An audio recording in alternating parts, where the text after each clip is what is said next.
그 인내의 자리에, 그 고난의 자리에 분명히 하나님께서 감춰두신 그 부활과 생명과 영광이 드러날 줄 믿습니다. 진정한 혁명은 남을 죽이는 것이 아니라 내가 죽는 겁니다. 선택하십시오. 나는 자유인이야.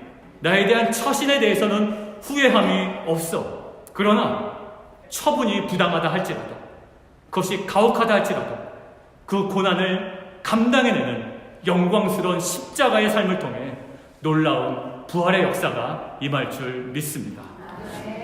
교회는 장래에 반드시 누릴 유업을 산 소망으로 삼고 살아가는 자인 줄 믿습니다.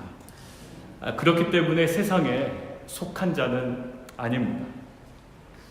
그런데 문제가 있습니다. 왕같은 제사장으로 부름을 받았습니다. 제사장은 하나님과 세상 사이에 서야 됩니다.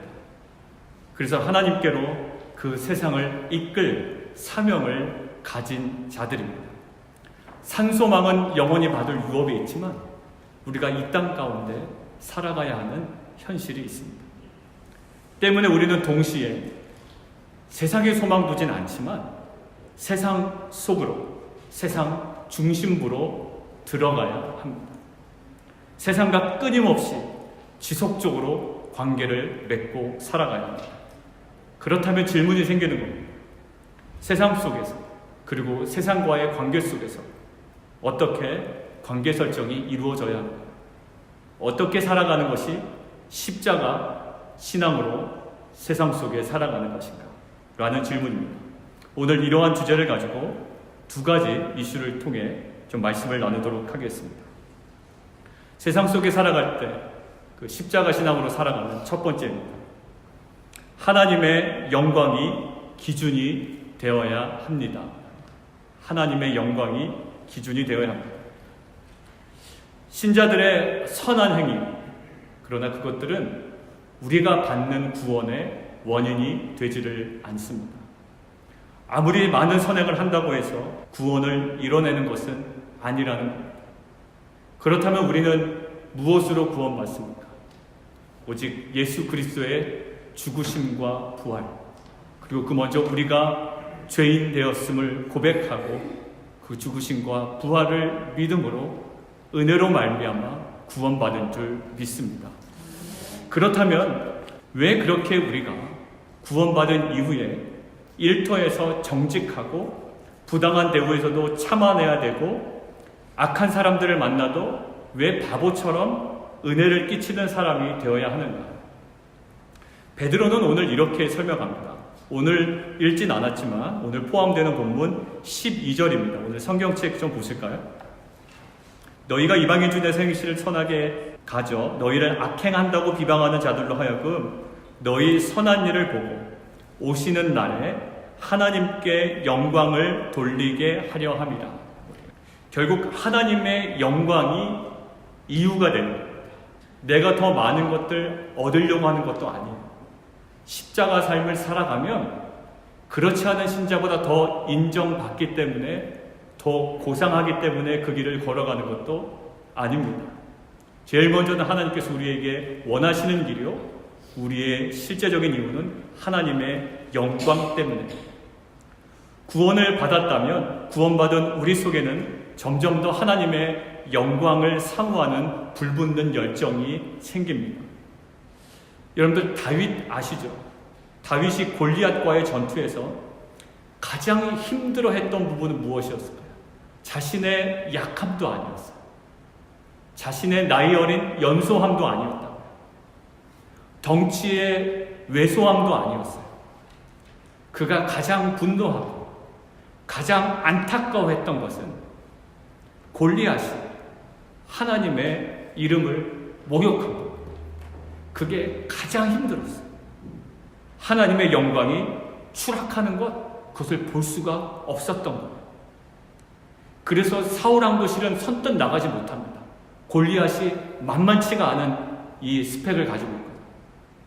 아무도 나서지도 못하는 상황에 다윗이 이렇게 사울왕에게 이야기합니다. 한번 같이 한번 보실까요? 사무엘상 17장 36절 같이 한번 읽습니다. 주의 종이 사자와 곰도 쳤을 때 살아계시는 하나님의 군대를 모욕한 이 할례 받지 않은 블레셋 사람이니까 그가 그 짐승의 하나와 같이 되리이다. 그리고 나서 골리앗 앞에 다윗이 이렇게 얘기합니다. 그 다음 함께 보실까요? 골리앗에게 하는 얘기입니다. 시작. 너는 칼과 단창으로 내게 나아오고 나는 만군의 여호와의 이름 곧 내가 모욕하는 이스라엘 군대의 하나님의 이름으로 내게 나아갑니다. 결국 하나님의 이름이 세상 앞에 모욕당하고 짓밟히는 것 도저히 볼 수가 없었습니다. 그리고 다윗은 참을 수가 없었습니다.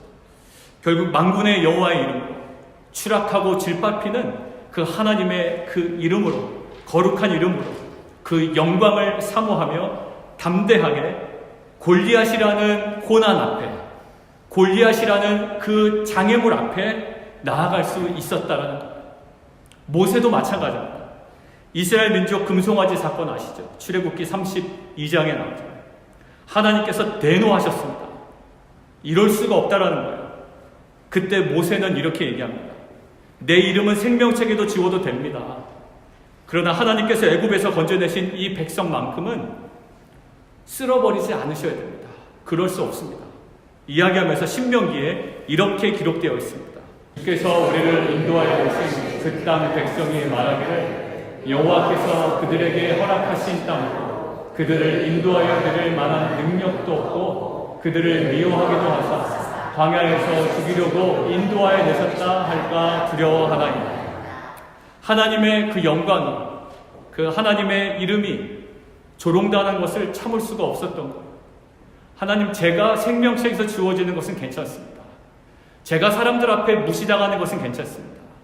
제가 짊어져야 될 십자가의 경중이 중요한 것이 아닙니다. 제가 중요한 것은 이 백성들이 지금 광야에서 이렇게 죽임을 당하면 그 백성들을 인도하신 하나님의 이름이, 하나님의 영광이 땅에 떨어져 짓밟힐 것 같습니다. 그것은 도저히 제가 볼 수 없습니다. 라는 겁니다. 그것만은 안 되겠기에 내가 지옥에 떨어지는 고난은 감수할 수 있다는 겁니다. 그러니 하나님의 영광을 위하여 내가 그 고난을 감수하겠으니, 그 죽음을 감수하겠으니 내 백성들은 구원해 주십시오. 결국 뭘까요? 그 백성들을 사랑하는 마음이 그 고난을 감당하도록 한 것이 아니에요. 그 백성들을 사랑하는 마음으로 그 고난을 감당해낸 것이 아니라고요. 하나님의 영광에 대한 열정이 먼저 작용한 거예요. 하나님의 이름이 이 땅에 떨어져서는 안 되겠기에 이들을 죽이지 말라달라는 겁니다. 이들을 너무나 내가 사랑하기에 이들을 살려달라는 외침이 아니라 하나님의 이름의 영광이 땅에 떨어지지 않아야 되겠기에 이 백성들을 살려달라는 것입니다. 무엇이 우선입니까? 하나님의 영광이 우선입니다. 그래서 이렇게 되어 있습니다. 함께 보실까요? 시작. 이같이 너희 빛이 사람 앞에 비추게 하여 그들로 너희 착한 행실을 보고 하늘에 계신 너희 아버지의 영광을 돌리게 하여. 우리가 착한 행실을 행하고 우리가 악을 선으로 갚고 끝까지 인내하고 우리가 그 십자가의 길에 서 있어야 되는 이유는 하나님의 영광 때문인 줄 믿습니다. 모든 사람마다 하나님께서 주시는 마음들마다 하나님의 영광이 제일 큰 우선순위가 되게 해주십시오. 이러한 고백이 우리 가운데 있기를 원합니다.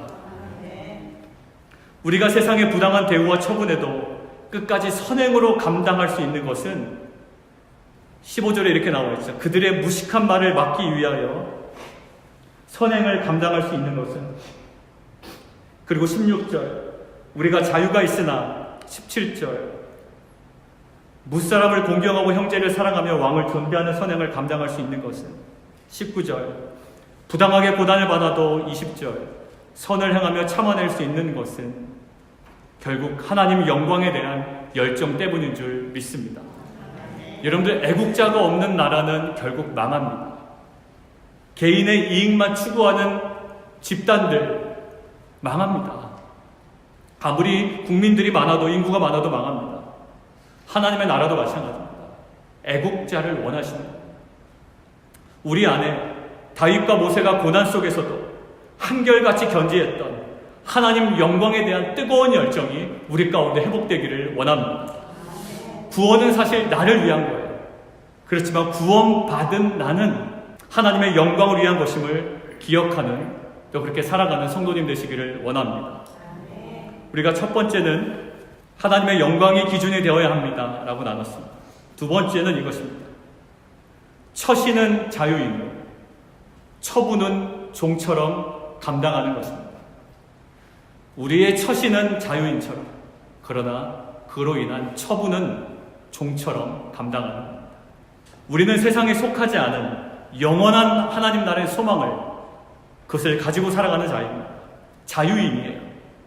세상이 뭐라고 해도 우리는 자유롭습니다. 그렇다면 세상 속에서 마음대로 살아가도 되는 것입니다. 그렇지 않아야 할 이유에 대해서 첫 번째 대제에서 나눴습니다. 왜냐하면 하나님의 영광이 우리의 기준이 되기 때문에. 그래서 베드로 사도는 구체적으로 세상과 어떠한 관계를 맺어 나가야 하는지 이제 설명합니다. 일단 기본적으로 자기 죄성을 먼저 다스리라는 거예요. 20절에 이렇게 되어 있습니다. 죄가 있어서 매를 맞고 참으면 무슨 칭찬이 있겠느냐.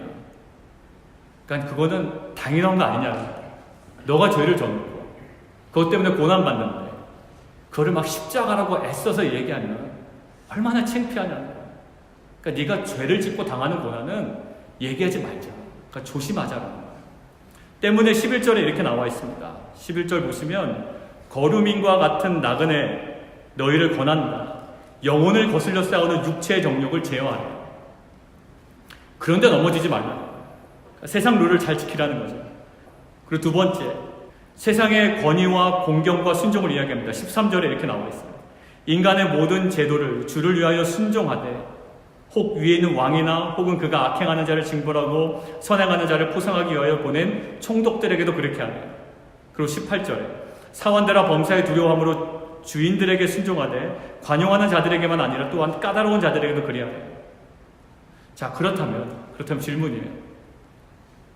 그러면 성경에서 이렇게 얘기하시니까 그냥 주인 시키는 대로 또 나라가 원하는 대로 100% 순종하면 그냥 고민 없는 거 아닙니까? 근데 그렇지가 않습니다.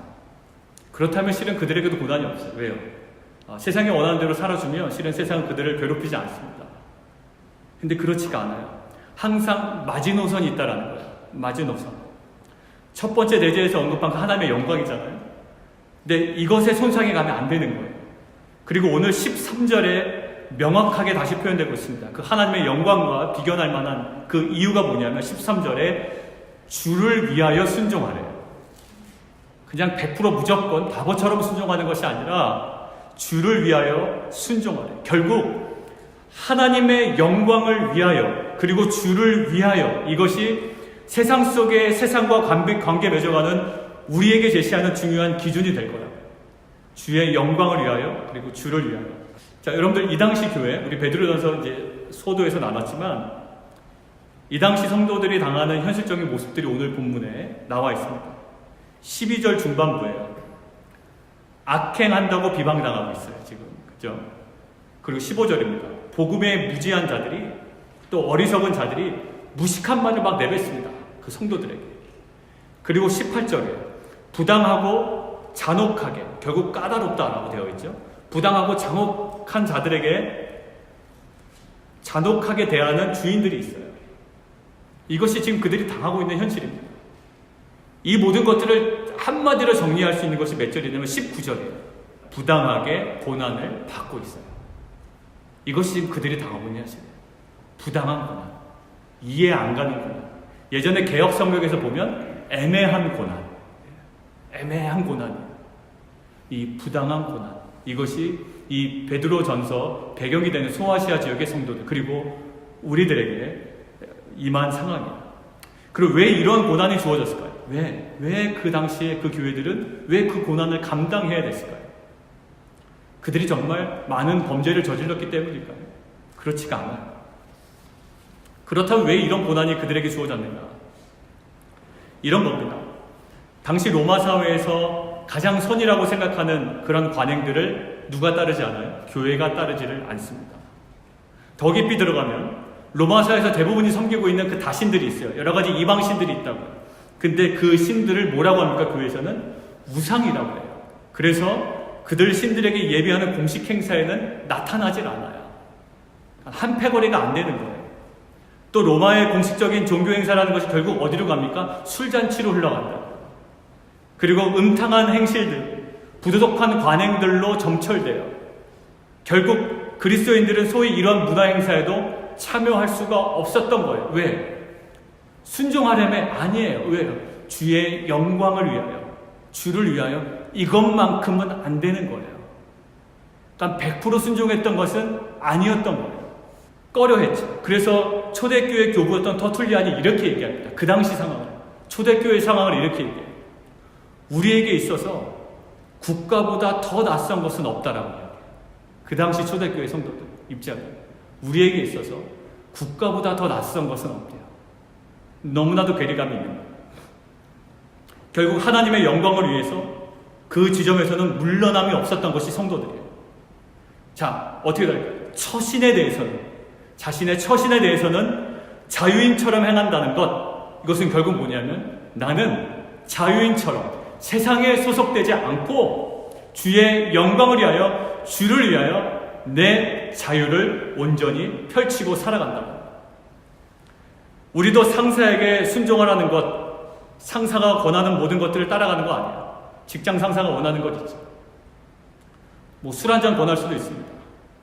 그리고 부당한 요구를 할 수도 있어요. 야, 서류 좀 잘 만들어봐. 이중주 한번 만들어봐. 이게 다 회사를 위한 일이야. 너에게 큰 피해는 없을 거예요. 여러분들 그때 어떻게 될까요? 오늘 이 말씀이 악한 권위에게도 순종하라는 말을 잘못 적용해서 거기에 낼름 받아먹고 그 악한 일에 순종하고 거기에 동참하는 사람이 없기를 바랍니다. 이것은 뭐냐면 노하는 거예요. 노한. 왜? 우리의 처신은 우리의 신분상 자윤이기 때문에 그것에 대하여 노합니다. 우리의 권리이자 우리의 책임이에요. 그러나 우리의 처신에 대해서는 자유롭게 행하지만 그로 인하여 우리가 당하는 처분에 대해서는 종처럼 순종하겠다. 그 고난과 십자가를 우리가 지겠다는 거죠. 이 본문을 아까 말씀드린 것을 이렇게 적용해서 안 됩니다. 부당한 처분이 두려워서 이 본문을 이렇게 이용합니다. 성경이 100% 순복하라고 했어 라고 하면서 타협하는 쪽으로 가면 안 된다라는 말이에요. 첫 번째 대지 명확하게 이야기했습니다. 하나님의 영광을 위하여, 또 오늘 주를 위하여. 그러다 보면 사회적으로, 제도적으로 나에게 어떠한 처분이 내려집니다. 다니엘도 그랬습니다. 다니엘은 왕을 4명이나 모셨던 아주 유능한 인재였어요. 그러나 그가 순종하지 한 영역이 있습니다. 하나님의 영광, 아버지의 이름이 땅에 떨어지는 것에 대해서는 결코 물러나지 않았어요. 그 고난을 감수하겠다는 거예요. 처신은 자유인으로 합니다. 그러나 처분은 종처럼 받아들이는 인생. 이것이 신자의 영광스러운 모습인 줄 믿습니다. 나에게 주어진 처분에 대한 불복이나 권위에 대한 도전이나 사회적인 어떤 전복을 꾀하거나 혁명을 꾀하지는 말라라는 거예요. 그 이후에는 그것들을 감당해 내라는 거예요. 그 부당한 고난, 힘없이 나의 권리를 침해당하는 모습, 내어줌 당하는 모습, 예수님의 그 모습 나눴죠. 내어줌 바 되는 거예요. 전적인 피동의 삶이에요. 아무것도 스스로 할 수 없는 내어줌의 삶처럼 보이는 내 삶 감당해 내라는 거예요. 결국 그것이 뭐냐면 주의 영광을 위한 것이 된다. 주를 위한 삶이 된다는 거죠. 어떤 모습을 알려주시냐면 예수님의 모습을 알려주십니다. 22절부터 24절입니다. 그렇다면 우리가 부당한 고난을 당하면 하나님의 영광을 위하여, 주를 위하여 우리가 혁명을 하고 이것들을 전복시키고 알리고 세상적인 말로 까발리고 우리가 그렇지 않다는 것을 증명해내야 하지 않겠습니까? 그러나 그러지 말래요. 근데 우리의 의식 속에는 도저히 그것이 용납이 안 되는 거예요. 왜? 도대체 왜? 무엇 때문에? 효과도 나타나지 않고 효율성도 없고 아무도 알아주지 않는데 왜? 근데 그 모습을 예수님의 통의 모습을 통해서 설명해 주는 거예요. 우리 22절부터 24절 한 목소리로 이렇게 읽도록 하겠습니다. 22절입니다. 24절까지 시작. 그는 죄를 범하지 아니하시고 그 입에 거짓도 없으시며 욕을 당하시되 맞대어 욕하지 아니하시고 고난을 당하시되 위협하지 아니하시고 오직 공의로 심판하시는 이에게 부탁하시며 친히 나무에 달려 그 몸으로 우리 죄를 담당하셨으니 이는 우리로 죄에 대하여 죽고 의에 대하여 살게 하려 하심이라. 그가 채찍에 맞음으로 너희는 나음을 입었나니. 그는 죄가 없으신 분이에요. 오직 하나님께만 순종하셨던 분이에요. 그러나 그 순종은 세상과의 심한 마찰이 있었습니다. 그에 대한 세상에 대우는 부당했습니다. 그러나 그는 그 처분에 대해서, 그 로마법에 의한 그 세상의 처분에 대하여 혁명을 시도하지 않았습니다. 오히려 세상의 파워를 키워서, 왜? 따르는 자들이 많기에 세상의 파워를 키워서 그 부당함을 드러내지 않았습니다. 부활하신 이후에는 아주 주도면밀하게 복수를 하신 것도 아닙니다. 십자가에서 못을 뽑고 내려오시는 그 기적적인 방법으로 사람들을 압도하신 것도 아닙니다.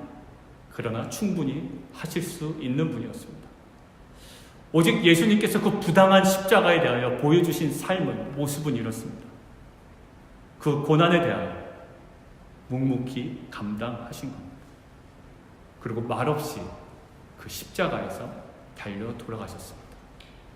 심지어 그 십자가의 못을 받고 죽인 사람들을 용서해 달라는 마지막 부르짖음까지 있었습니다. 이 십자가는 놀라웠습니다. 죄로 인해 너무나도 크게 벌어진 하나님과 그 인간 사이를 단숨에 좁히셨어요. 자신의 죄로 인해 희생제사를 드려야 하는 그 인간이 그 죽으심과 부활에 대한 믿음으로 영원한 천국을 소유할 수가 있게 됐습니다. 예수님은 그래서 우리에게 말씀하십니다. 21절 한번 볼까요?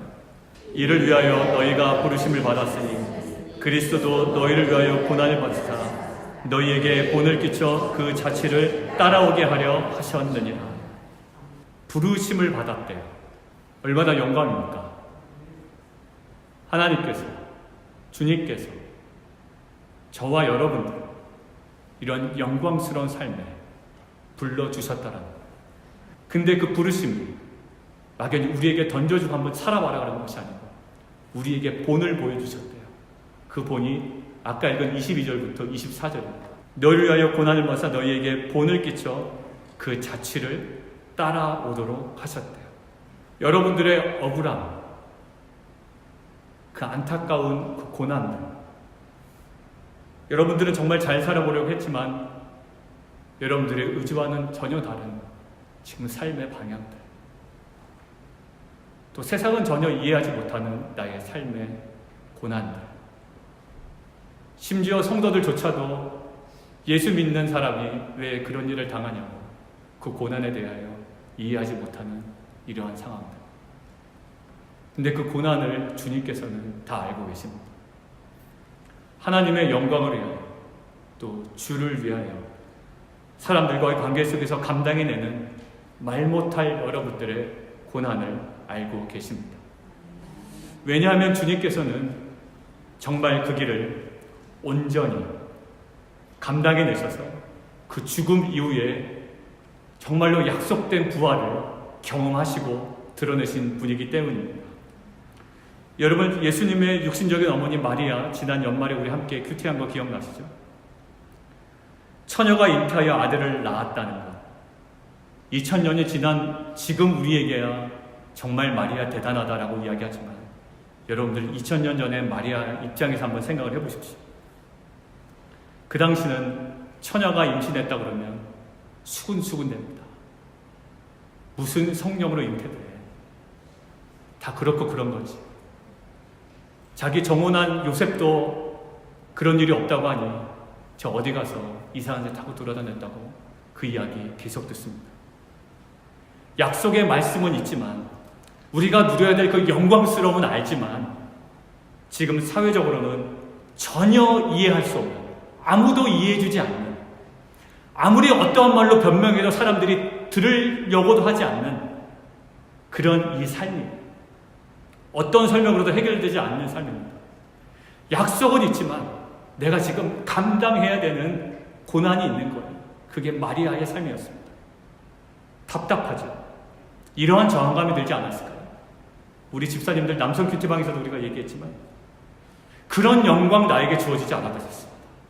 그런 영광 나에게 있지 않아도 됩니다. 뭐 고난 이후에 영광이 있다는데 하나님 그거 없어도 되겠습니다. 이거 지금 너무나도 힘듭니다. 라고 했을 수도 있습니다. 이런 수군거림과 사회적 편견으로부터 자유로웠으면 좋겠습니다. 이런 마음이 마리아 안에 들었을 거예요. 그러나 마리아는 그 상황 속에서 말씀을 마음속 깊이 담아두었다라고 합니다. 애써 변명도 안 해요. 애써 변명 안 할 때 사람들이 뭐라고 그랬을까요? 변명 안 하는 거 봐. 다 말 못할 사정이 있는 거야. 여러분들 너무 미치지 않겠습니까? 나의 지금 당한 나의 상황을 하나부터 열까지 어떻게 다 설명하면서 살아갑니까? 나의 당하는 고난 아무도 모릅니다. 그러나 주님께서는 아십니다. 여러분들이 그 인내의 자리에, 그 고난의 자리에 분명히 하나님께서 감춰두신 그 부활과 생명과 영광이 드러날 줄 믿습니다. 결국 마리아는 그것을 인내하고 참아내고 감당해낼 때 성탄의 기쁨을 맞이합니다. 여러분, 진정한 혁명이 무엇일까요? 부당한 대우에 대한 진정한 혁명. 조직해서 그 부당한 악한 일을 행하는 주인들을 몰아내는 것 아닙니다. 진정한 혁명은 남을 죽이는 것이 아니라 내가 죽는 겁니다. 하나님의 영광을 위하여 말씀 붙잡고 언약 속으로 예수 안에서 내가 죽는 겁니다. 지난주에 말씀 나눈 것처럼 복음을 위하여, 주를 위하여 내가 무시당하는 겁니다. 결국 예수 십자가의 죽음 이후에 부활과 생명과 구원이 임한 것처럼 여러분의 어떠한 고난이든지 선택하십시오. 나는 자유인이야. 사람들이 어떻게 볼지라도 나는 자유인이야. 나에 대한 처신에 대해서는 후회함이 없어. 그러나 나의 자유함으로 행한 처신의 처분이 부당하다 할지라도, 그것이 가혹하다 할지라도 그 고난을 감당해내는 영광스러운 십자가의 삶을 통해 놀라운 부활의 역사가 임할 줄 믿습니다. 지금은 생명다의 십자가의 사랑으로 피 흘려주시고 부활하신 예수 그리스도의 은혜와 하나님 아버지의 우리를 향한 변함없는 사랑하심과 지금도 아낌없이 부어주시는 성령 하나님의 교통하심이 다윗과 모세가 극한 상황에서도 한결같이 견지했던 것처럼 하나님 나라의 영광과 복음의 영광만을 바라보며 고난 속에서도 언약의 말씀을 붙잡고 십자가의 삶을 영광스럽게 살아나기를 원하는 우리 빛과 소금교회 모든 성도님들과 자녀들 위해 지금부터 영원토록 함께 있기를 축원하옵나이다. 아멘.